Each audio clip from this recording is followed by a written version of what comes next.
Operation തൂഫാനിൽ ഏറ്റവും കൂടുതൽ പിന്തുണ നൽകുന്നത് അമ്മമാരും സഹോദരിമാരുമാണെന്ന് ആഭ്യന്തരമന്ത്രി രമേശ് ചെന്നിത്തല.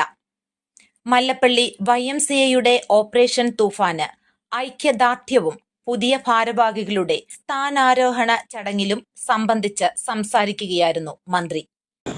ഓപ്പറേഷൻ തൂഫാൻ ഏറ്റവും കൂടുതൽ പിന്തുണ നൽകുന്ന അമ്മമാരും സഹോദരിമാരുമാണ്.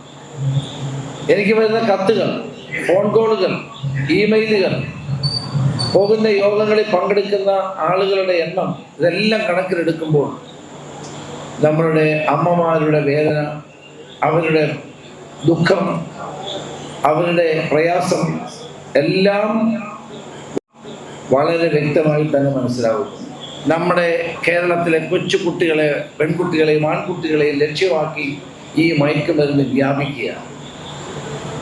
ചൈൽഡ് കമ്മീഷൻ ഒരു തീരുമാനം എടുത്തു, സാറേ, കുട്ടികളുടെ ബാഗ് പരിശോധിക്കും.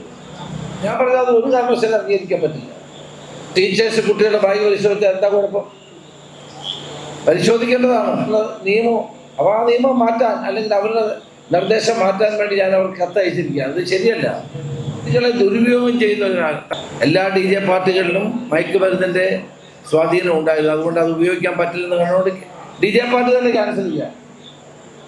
ലഹരി വിരുദ്ധ പ്രതിജ്ഞ രാജ്യസഭ മുൻ ഉപാധ്യക്ഷൻ PJ കുര്യൻ ചൊല്ലിക്കൊടുത്തു. Antony MP, Varghese Mammen MLA, YMCA president John Mathew Vadakkeparambil, മുൻ MLA ജോസഫ് M പുതുശ്ശേരി തുടങ്ങിയവർ സംസാരിച്ചു. News bureau, Thiruvalla. അറിഞ്ഞില്ലേ? വേനാട് പ്രവാസി സഹകരണ സംഘത്തിന്റെ ഉടമസ്ഥതയിൽ Jan Aushadhi medical store Adoor high school ജംഗ്ഷനിൽ വൈറ്റ് പോർട്ടിക്കോ ഹോട്ടലിന് സമീപം പ്രവർത്തനം ആരംഭിച്ചിരിക്കുന്നു. Elamannoor high school junction, Kodumon, Enathu, Adoor Parthasarathy junction, revenue tower ground floor എന്നിവിടങ്ങളിലെ ജൻ ഔഷധികളിലും 10 മുതൽ 85% വരെ വിലക്കുറവിൽ ഇംഗ്ലീഷ് മരുന്നുകൾ വിൽക്കപ്പെടുന്നു. ജൻ ഔഷധി